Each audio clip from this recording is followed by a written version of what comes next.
Just came back from a play. I enjoy watching plays. Not this one though. I felt it was cliche and boring to me, and the actors didn't provide enough emotion, and they were just show boating throughout the entire performance. But that made me think about the fact that we are all actors in this life, and we assume more or less successfully a certain identity,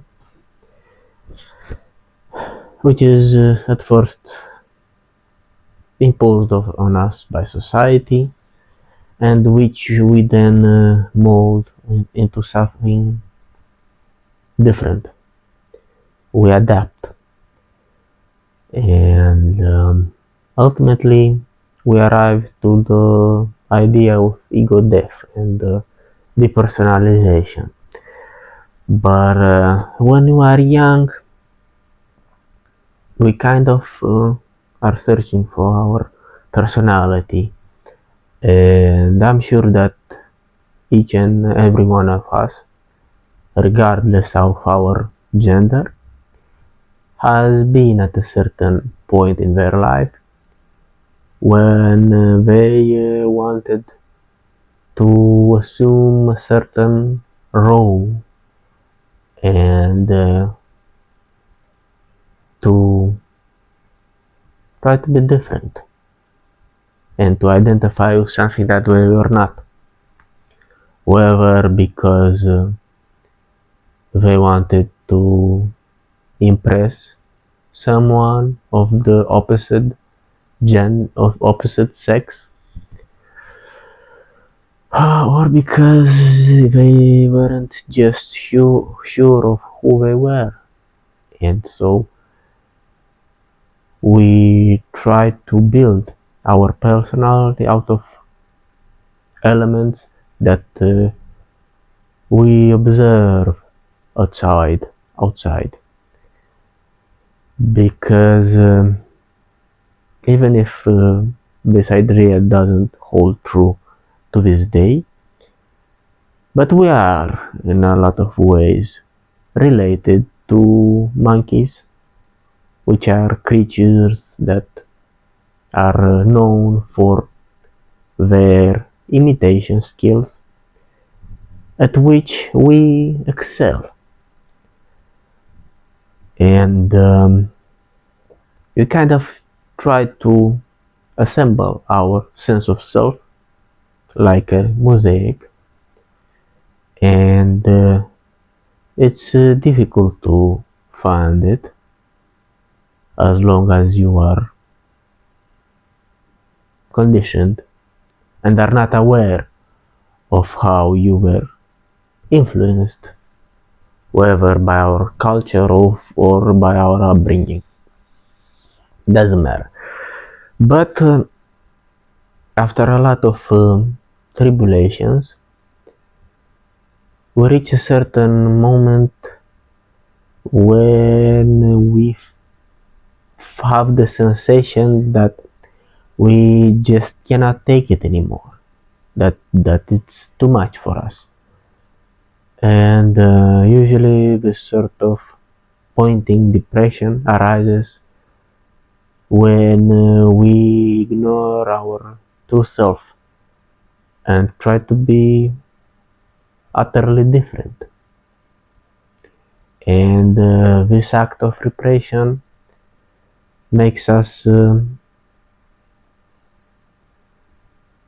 miserable, and our psyche keeps sending us signals in the form of sadness that it cannot continue in this manner any longer, and that we need to make a change.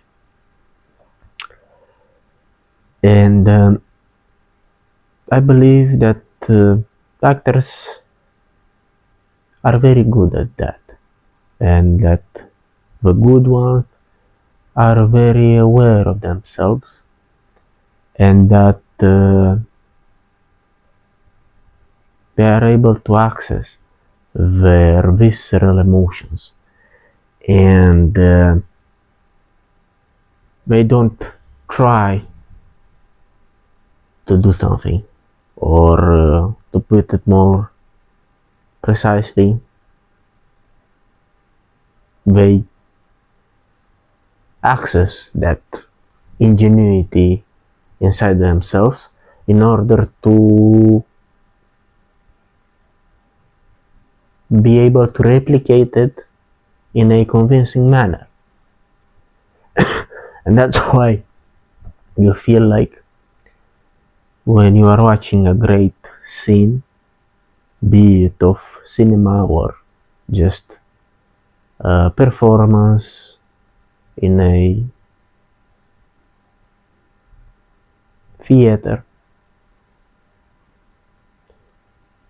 you are convinced, and the emotion is real, and it seems strange when you are young that someone is able to transmit such states of mind, even though they are not actually living it. But after you get older and understand the human psychology better, the first step of which relies in being acutely aware of your internal rhythms, you realize that it's not that difficult, and that at a certain degree we all possess this capacity. Of course, we are not masters, but we can do it, and there is a lot of self-hypnosis involved in this process, and that also helps us when we suffer too much and are frustrated about how our life is going, to let go and experience ego death, which presupposes the dissolution of your personality, at least on a informational or mental level. Your body still exists, but you don't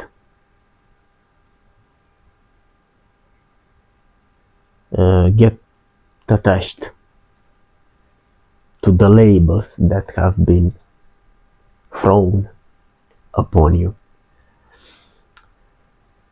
But even this decision, it is also a product of our ego, and it's also a role at the end of the day that stems from our desire to survive and not to not suffer,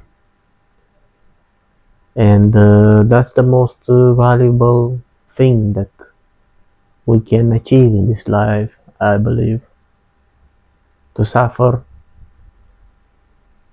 at least the less possible. And it's a very interesting game, this sort of letting go that comes from our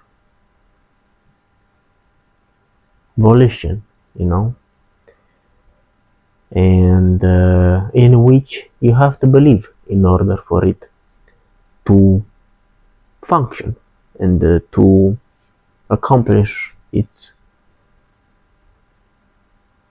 relieving purpose. It's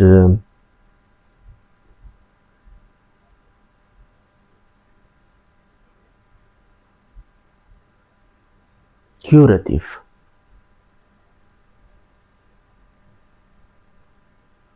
nature.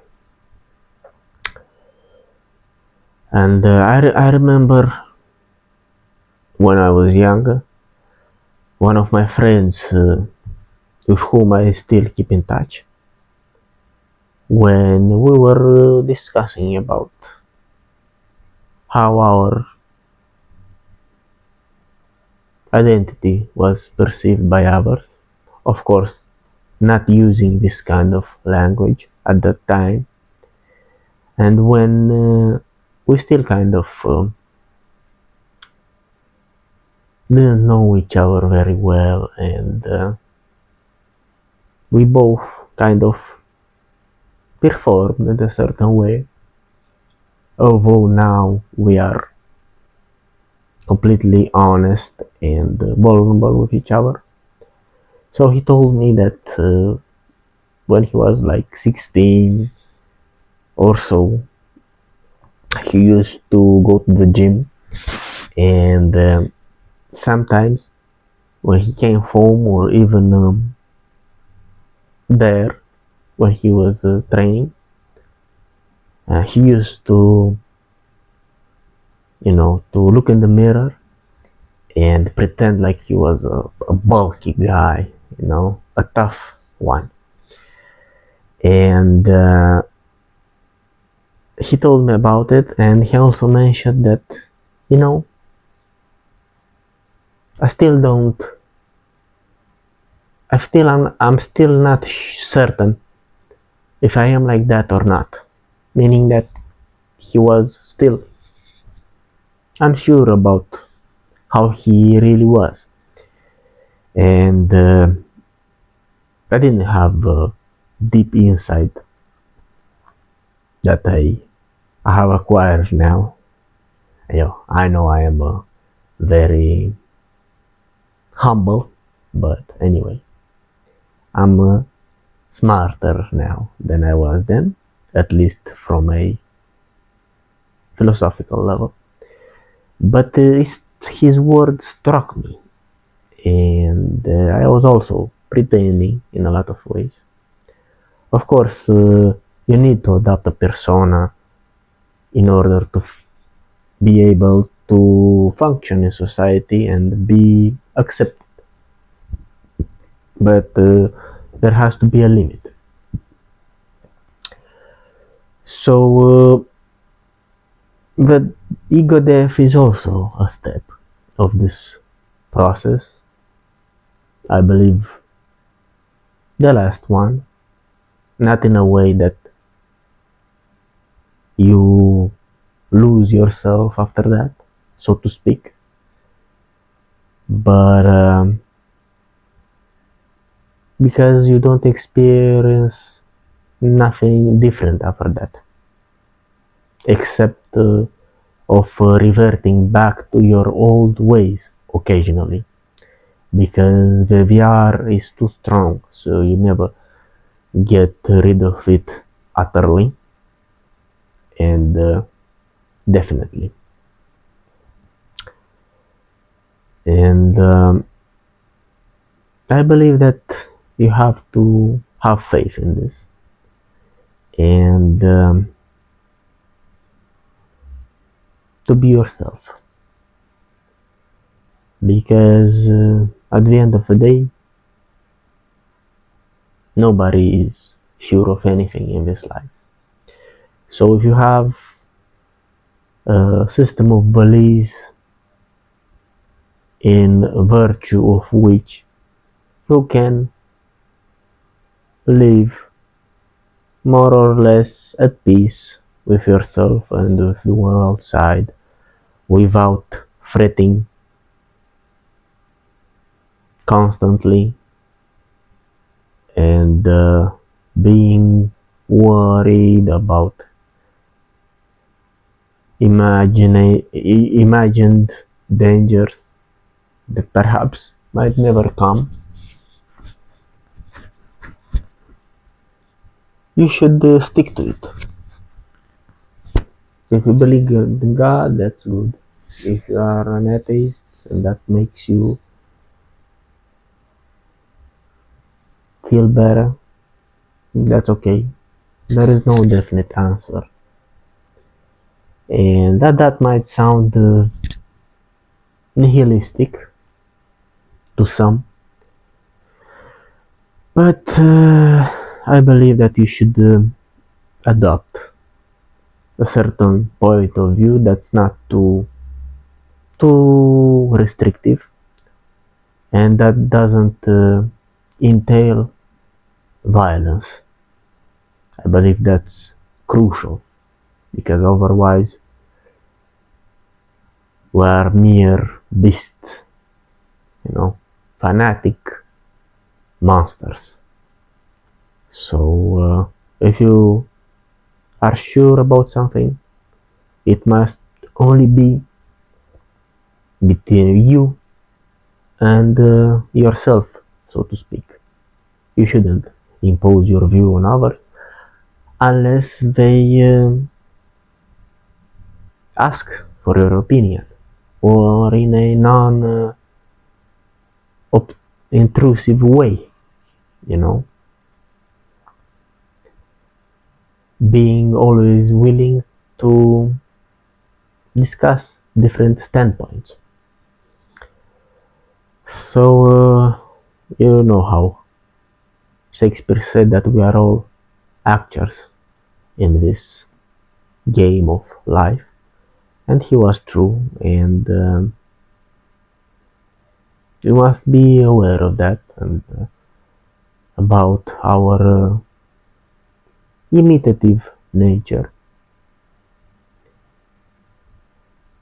which is why being yourself is more fulfilling, and authenticity is such a rare and cherished gift.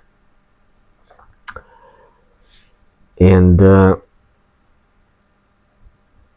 you kind of understand the futility of it all, even of ego death, which is also a step in our egotistical evolution, which is a intellectual and psychological type of warfare instead of physical now, because we've managed to overcome most of the